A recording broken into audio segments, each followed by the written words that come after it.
बिस्मिल्लाहिर्रहमानिर्रहीम। Welcome to all my students. I hope you all are safe and well.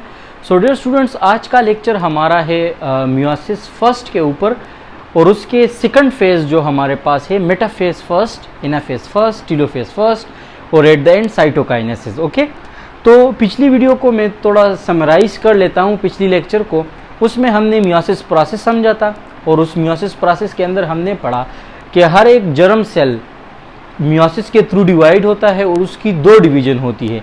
एक उसकी division होती है मियोसिस फर्स्ट, दूसरी बार उसकी डिवीजन होती है मियोसिस सेकंड, हम उसे कहते हैं। तो मियोसिस फर्स्ट को हमने स्टार्ट किया था, यहाँ पर मियोसिस फर्स्ट को हमने स्टार्ट किया था और उसके अंदर हमने ये प्रोफेज फर्स्ट का पोर्शन पढ़ लिया था।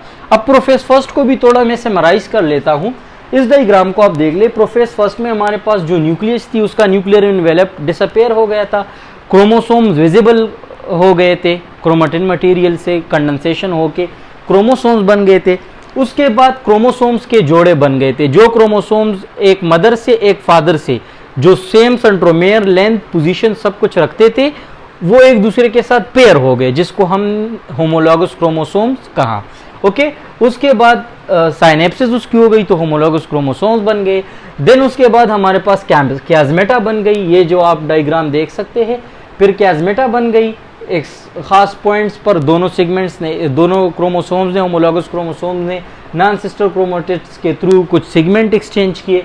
उसके बाद हमारे पास क्या था कि हमने एक ऐसा सेल लिया था जिस सेल के अंदर 4 क्रोमोसोम्स मौजूद हो के, जिस डिप्लॉइड सेल के अंदर 4 क्रोमोसोम्स मौजूद हो। तो बिफोर डीएनए रिप्लिकेशन हमने पढ़ा था कि नंबर ऑफ क्रोमोसोम्स कितने हैं, 4 थे। उसके बाद हमने पढ़ा कि डीएनए मॉलिक्यूल इसके अंदर कितने थे, क्योंकि 4 क्रोमोसोम्स थे तो 4 क्रोमेटिड्स हो गए। 4 क्रोमेटिड्स, हर एक क्रोमेटिड्स के अंदर एक डीएनए मॉलिक्यूल, तो 4 डीएनए मॉलिक्यूल आ गए। फिर हमने पढ़ा after sale passing through interphase, जब सेल इंटरफेज से गुजर कर डिवीजन फेज में आके प्रोफेज तक आ जाता है तो उस दौरान हमारे पास कितने क्रोमोसोम्स होते हैं, 4 क्रोमोसोम्स होते हैं, वही के वही। लेकिन एस फेज के अंदर डीएनए रिप्लिकेशन हो गई थी इंटरफेज में, तो 4 डीएनए मॉलिक्यूल के बजाय 8 डीएनए मॉलिक्यूल बन गए थे। तो 8 डीएनए मॉलिक्यूल। अब यहां पर आते हैं कि आप देख ले कितने प्रोफेज फर्स्ट का ये डायग्राम है। एक ये क्रोमोसोम्स हो गया, दूसरा ये रेड वाला, एक ये ग्रीन वाला, 3 4 1 2 3 4 4 क्रोमोसोम्स आ गए। ओके, इसके अंदर, इस क्रोमोसोम्स के अंदर भी 2 क्रोमेटिड्स मौजूद है, सिस्टर क्रोमेटिड्स जिसे हम बोलते हैं, और इस क्रोमोसोम्स के अंदर भी 2 क्रोमेटिड्स मौजूद है जिसको हम सिस्टर क्रोमेटिड्स बोलते हैं। ओके, तो 4 क्रोमेटिड्स और 4 डीएनए मॉलिक्यूल इसके अंदर, 4 क्रोमेटिड्स और 4 डीएनए मॉलिक्यूल इस होमोलॉगस पेयर के अंदर। होमोलॉगस पेयर के अंदर हमारे पास 2 क्रोमोसोम्स मौजूद होते हैं, तो इसको हम बाईवेलेंट, और 4 क्रोमेटिड्स मौजूद है तो टेट्रेड भी हमसे बोलते हैं। तो 4 क्रोमोसोम्स और 8 डीएनए मॉलिक्यूल इसके अंदर रैप्ड है। तो अब ये क्रोमोसोम साइटोप्लाज्म में इधर उधर प्रोफेज के अंदर जब कोई सेल डिवाइड हो रहा हो और हम उसे माइक्रोस्कोप की मदद से देख रहे होंगे तो वो कुछ इस तरह, जब प्रोफेज फर्स्ट में होगा तो कुछ इस तरह हमें दिखाई देगा। ओके, इसके बाद हमारे पास दूसरा फेज स्टार्ट होता है जो आज हम पढ़ेंगे, वो है मेटाफेज फर्स्ट। ओके, तो ये जो होमोलॉगस पेयर है ये अपने आप को क्या करेगा, अरेंज करेगा in the quarter of the cell, in the middle of the cell. Okay, क्या करेगा, homologous chromosomes arrange themselves in the quarter, और इसे हम मिडल ऑफ द सेल भी बोल सकते हैं, with the help of spindle fibre. ये जो स्पेंडल फाइबर अटैच हो गए हैं, ये जो ब्लू कलर में सेंट्रियोल से अराइज हो गए इसी तरह, तो ये क्या करेंगे कि इसके हेल्प की मदद से ये दरमियान में, ये होमोलॉगस पेयर दरमियान में, सेल के दरमियान में अपने आप को अरेंज कर लेंगे, जिसको हम मेटाफेज बोलते हैं, मेटाफेज फर्स्ट बोलते हैं। किस तरह, तो आइए डायग्राम से समझते हैं। ओके, डायग्राम से समझते हैं। इसी तरह एक क्रोमोसोम्स के अंदर 2 क्रोमेटिड्स, इसी तरह ये हो गया, और दूसरा क्रोमोसोम्स ये हो गया।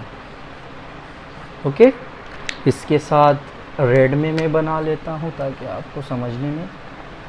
अब ये क्रोमोसोम्स हो गया तो इसको हम, ये दूसरा हो गया।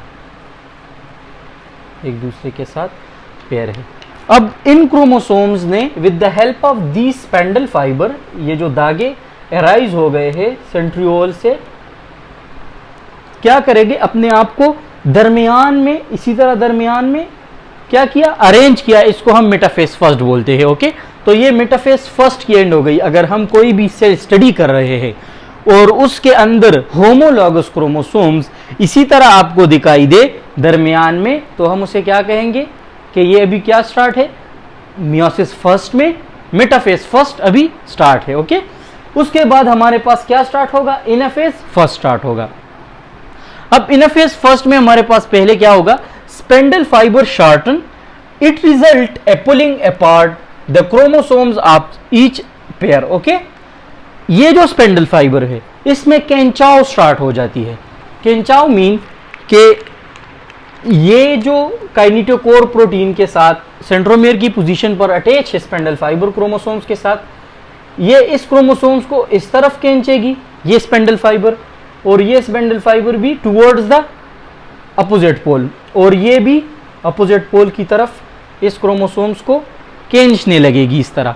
तो ये क्रोमोसोम्स एक दूसरे के सेंट्रोमियर, ये टेलोमेयर पोजीशन पर क्या हो जाएंगे, जो पेयर हो गए थे दो क्रोमोसोम्स होमोलॉगस क्रोमोसोम्स, वो एक दूसरे से अलग हो जाएंगे।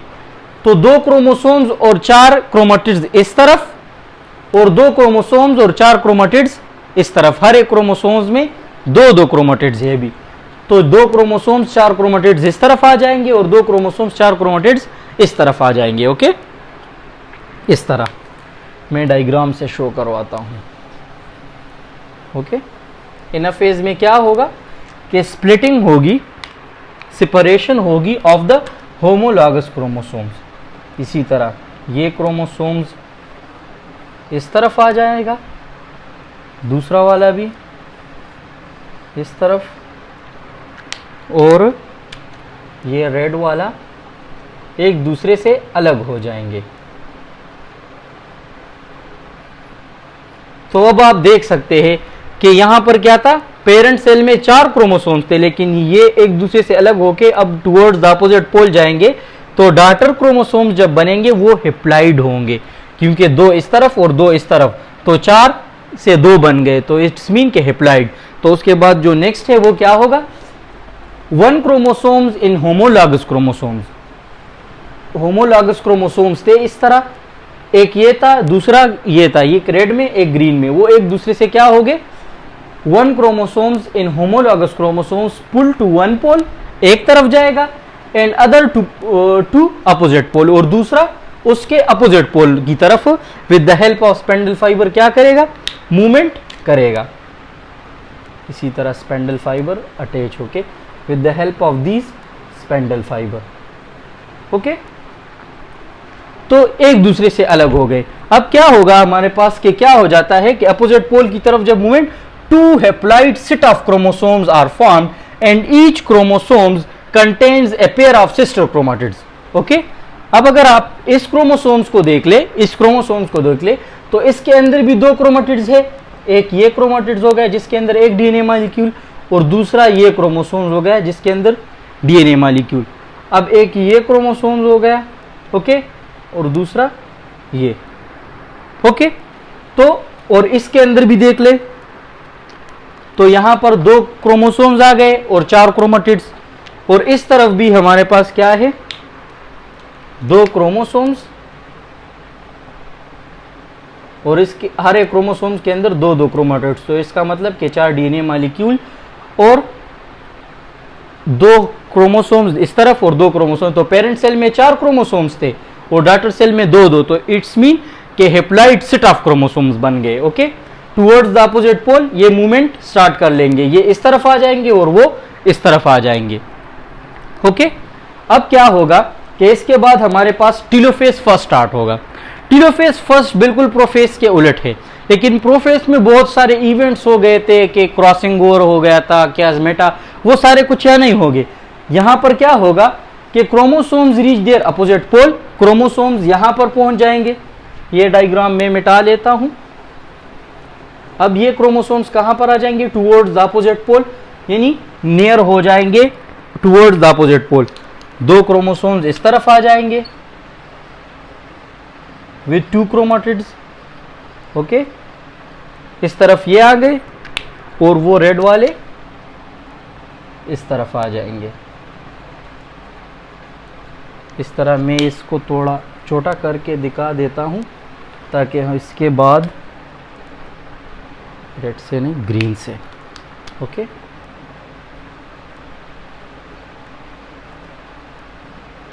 ओके, तो 2 क्रोमोसोम्स यहां आ चुके हैं और 2 क्रोमोसोम्स यहां आ चुके हैं।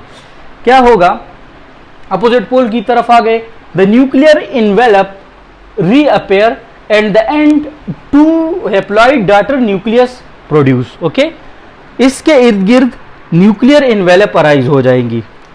किसके इर्द गिर्द? इन 2 क्रोमोसोम्स के इर्द गिर्द। ओके, इसके इर्द गिर्द भी एक न्यूक्लियर इनवेलप, तो न्यूक्लियस एक ये बन गया और दूसरा न्यूक्लियस ये बन गया। एक डॉटर न्यूक्लियस से, एक पेरेंट न्यूक्लियस से 2 डॉटर न्यूक्लियस बन गए। तो यहां पर मैं लिख लेता हूं कि आफ्टर द मियोसिस फर्स्ट। अब मियोसिस फर्स्ट, इसके बाद साइटोकाइनेसिस होगी कि साइटोप्लाज्म दरमियान में से ये मेम्ब्रेन इन्विजिनेट कर जाएगी, इसी तरह वही सेम प्रोसेस। ओके, और एक दूसरे से अलग होके एक सेल इस तरफ बन जाएगी और एक सेल इस तरफ बन जाएगी। अब इस सेल के अंदर भी 2 क्रोमोसोम्स है और इस सेल के अंदर भी 2 क्रोमोसोम्स है। तो number of chromosomes after the meiosis first, number of chromosomes are 2, क्योंकि ये हैप्लॉइड न्यूक्लियस बन गए।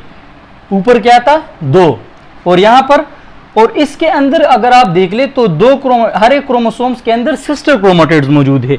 यहां पर बात की हुई है किस, कहां पर? यहां पर 2 haploid set of chromosomes are formed and each chromosomes, और हर एक क्रोमोसोम्स के अंदर contains a pair of sister chromatids. Pair of sister mean के 2 क्रोमेटिड्स। तो इस क्रोमोसोम्स के अंदर भी 2 क्रोमेटिड्स मौजूद है, इस क्रोमोसोम्स के अंदर भी 2 क्रोमेटिड्स मौजूद है। और हर एक क्रोमेटिड्स के अंदर, मैं बार बार कहता हूं आपको कि हर एक क्रोमेटिड्स के अंदर एक डीएनए मॉलिक्यूल हिस्टोन प्रोटीन के इर्द गिर्द रेप्ट होता है।